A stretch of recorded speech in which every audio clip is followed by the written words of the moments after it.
जय हिंद साथियों इस खबर से तो आप चिर परिचित हो ही गए होंगे कि आजकल इजराइल में क्या चल रहा है, क्या नहीं चल रहा है, हमास किस तरीके की गतिविधियां कर रहा है। इसी सेशन को हम आगे बढ़ाते हुए आज तक की अभी तक की पूरा अपडेट जानने की कोशिश करते हैं कि अभी तक क्या क्या हो गया है। साथियों, आप सभी को मालूम होगा कि हमास ने ताबड़तोड़ 5000 फायरिंग इस बार किया था। उसी के चलते इजराइल ने भी जवाब में कार्रवाई करना शुरू किया, युद्ध छेड़ दिया।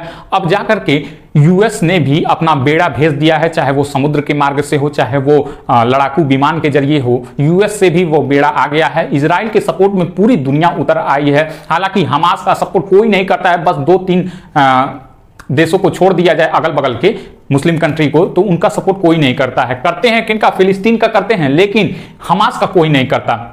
खैर, आइए इसी सेशन को हम लोग आगे बढ़ाते हुए पूरी जानकारी लेते हैं।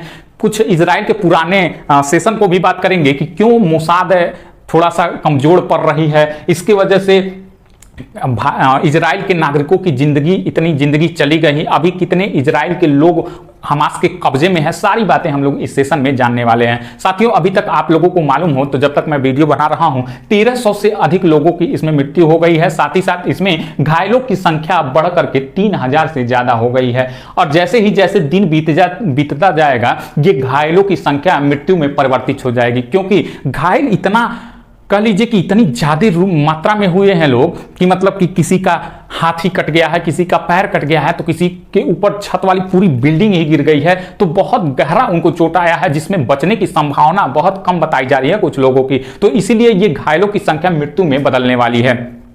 ये गाजा जो है पूरा सीज होने के कगार पे आ गया है, क्योंकि इजराइल ने अब अपने पुराने सैनिकों को भी अब वापस बुला लिया है। इसको चारों ओर से घेरने का, काउंटर करने का काम कर रहा है। इजराइल के रक्षा मंत्री योआव गैलेंट ने यह कहा है कि हम इसको चारों तरफ से घेरने का काम कर रहे हैं। और आप लोगों को यदि एक बात मालूम हो कि इजराइल में चाहे वो कोई भी घर हो, चाहे वो किसी भी जाति का हो, जाति तो खैर यहूदी होंगे, किसी भी घर में हो, उसके घर से हर एक सदस्य को लड़ने की गतिविधि सिखाई जाती है। यानी हर एक सदस्य वहां कह लीजिए सैनिक का भाग होता है। जो इजराइल की यहूदियों की संख्या है मात्र 98 लाख है, 1 करोड़ भी नहीं है। यहाँ पे पूरे विश्व में कहीं भी यहूदी पैदा होता है, ऑटोमेटिक उसको इजराइल का दर्जा, मान्यता दे दिया जाता है, नागरिकता दे दी जाती है।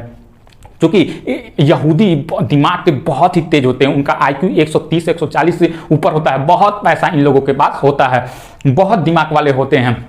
अभी इजराइल के इस युद्ध में जब इजराइल के शेयर मार्केट गिरने लगे, जब इजराइल की इकोनॉमी धीरे धीरे नीचे आने लगी, तुरंत नेतन्याहू ने यह कह दिया है कि $30 बिलियन ये ले जाइए, लेकिन मार्केट नीचे नहीं आना चाहिए, पूरे देश में इसको फैला दीजिए, लेकिन हाँ इकोनॉमी नीचे नहीं आनी चाहिए। सोचिए $30 बिलियन, $30 बिलियन कम राशि नहीं होती, बहुत ज्यादा राशि होती है। यानी कि अगर पाकिस्तान को देखा जाए तो पाकिस्तान उतने में 10 बार अपनी अर्थव्यवस्था को सुधार सकता है। यानी वो अमेरिका से, वर्ल्ड बैंक से, IMF से मांगता है कितना, $3 बिलियन उधार मांग रहा है। सोचिए $30 बिलियन अपने मार्केट में लगा दिए। क्यों? क्योंकि इकोनॉमी नीचे नहीं आनी चाहिए, अर्थव्यवस्था नहीं गिरनी चाहिए। वहां के हर घर से 3 लाख सैनिकों को, हर घर से जो सैनिक थे पुराने, जिनको पूरी सैनिक की योजना पढ़ा लिखा के, सिखा पका के पक्का कर दिया जाता है, उनको 3 लाख सैनिकों को फिर से वापस बुला लिया गया है। और जो गाजा वाला एरिया है उसको क्या किया जाता है, क्या किया जा रहा है उसको, ये जो गाजा वाला एरिया है बगल बगल के 7 शहरों पर, अब तो धीरे धीरे इजराइल क्या कर रहा है, धीरे धीरे इजराइल अपने शहरों पर कंट्रोल पाने की कोशिश कर रहा है और अपने शहरों पर अधिकार पा रहा है। लेकिन ये जो गाजा वाला एरिया है, इसके अगल बगल सीमावर्ती क्षेत्रों पे इन सैनिकों को लगाया जाएगा। 1 लाख सैनिक यहाँ पे ऑलरेडी भेज दिए गए हैं। यहाँ से समुद्र का यूएस का बेड़ा आ गया है, साथ ही साथ इजराइल का है, यहाँ से ये जो समुद्र लग रहा है। साथ ही साथ अब इजराइल के, अब सुनिए एक बात कि क्यों इजराइल का ये सिस्टम फेल हुआ, इस सारी बात हम लोग जानने वाले हैं। जो इसके इजराइल के बगल में है, जो बगल वाले देश हैं, सीरिया है, इराक है, जॉर्डन है, सऊदी अरब है। इराक तो ये कह रहा है कि हम ये कराए ही नहीं है, जबकि ये हिजबुल्लाह का फेवर करता है और हिजबुल्लाह हमास का फेवर करता है। तो यानी इराक इनडायरेक्टली हमास का फेवर कर रहा है, लेकिन अपने न्यूज में, अपने वाणी में ये कहा है कि हम हमास का फेवर नहीं कर रहे हैं, जबकि ऐसा देखने को मिल रहा है कि यह फेवर कर रहा है। अभी भी 150 से अधिक इजरायली हमास की कैद में हैं, जिसमें विदेशी नागरिक भी हो सकते हैं। अभी जो कैदी हैं इजराइल लोग, उनमें 4 लोगों को मार दिया गया। आज सुबह की घटना है, 4 लोगों को मार दिया गया। अब ये लोग जहां छुपे हैं वो सुरंग है, जमीन के नीचे है भाई साहब, ऊपर बिल्डिंग वगैरह है, जमीन के नीचे ये लोग छुपे हुए हैं। सोचिए, चाहे आप उन पे बम गिराइए, गोले गिराइए, कुछ भी गिराइए, जमीन के नीचे छुपे हैं तो उन पर क्या प्रभाव पड़ रहा है। ये जो खबर आ रही है कि जो 150 इनके लोग अगवा किया गया है हमास के द्वारा, इनको भी यह हमास जमीन के अंदर ही अपने ठिकानों पर रख लिया गया है। अब इजराइल के प्रधानमंत्री नेतन्याहू जी के द्वारा अब इनके जो ठिकाने हैं उन पर कब्जा किया जा रहा है। लेकिन जैसे ही ये लोग जा रहे हैं इनके सुरंगों पर कब्जा करने के लिए, उस सुरंग से ये भी पा रहे हैं कि इनके नागरिक भी वहां पे मारे गए हैं, क्योंकि जब इनके सैनिक गोलियां बरसा रहे हैं तो इनके नागरिकों की भी इसमें मृत्यु हो जा रही है। तो ये देखते हुए भी इजराइल थोड़ा सा ये अपना बरत रहा है, ये नहीं चाहता है कि हमारे एक भी लोग मारे जाएं।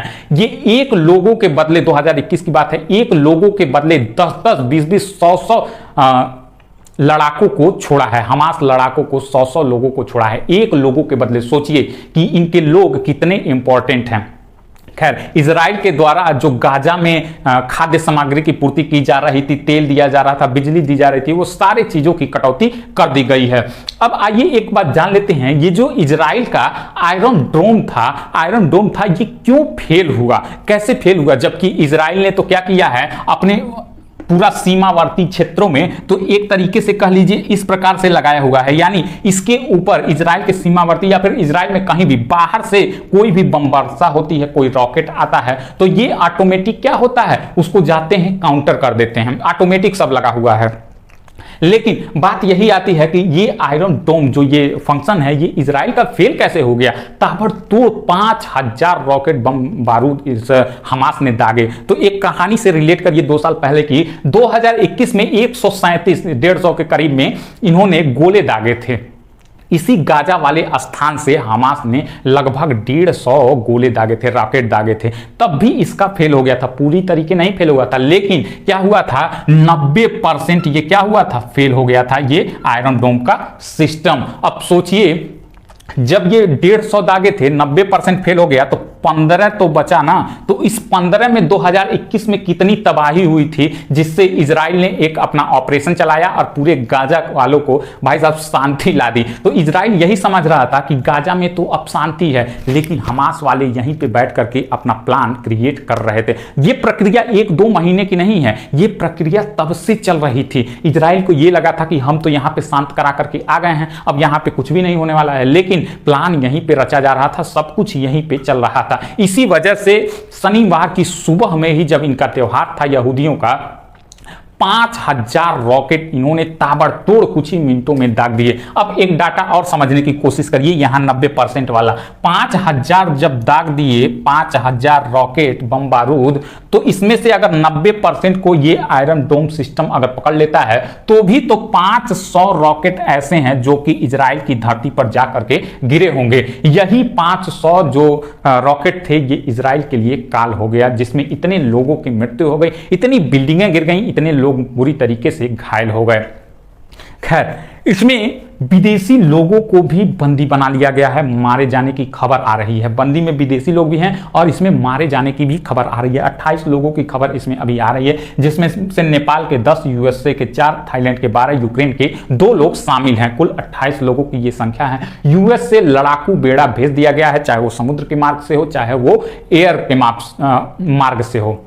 एयरफोर्स के द्वारा और नेवी के द्वारा यूएसए की तरफ से बेड़ा भेज दिया गया है। भाई साहब, जो हमास है, इसको काउंटर करने के लिए पूरा विश्व इजराइल का साथ दे रहा है। कुछ ही देश हैं जो कि फिलिस्तीन या फिर हमास के फेवर में हैं, लेकिन इजराइल के फेवर में भारत भी डायरेक्ट आकर के ट्वीट किया है और सब कुछ किया है। तो ये थी पूरी खबर। आई होप आप लोगों को समझ में आ गया होगा। जैसे ही और इस पे अपडेट आता है, हम ले करके आते हैं आप लोगों के सामने। अगर आप लोगों को अच्छा लगा हो तो वीडियो को लाइक करिएगा, शेयर करिएगा, और जो भी लोग चैनल से नए जुड़े हैं, चैनल को सब्सक्राइब कर लेंगे। धन्यवाद साथियों।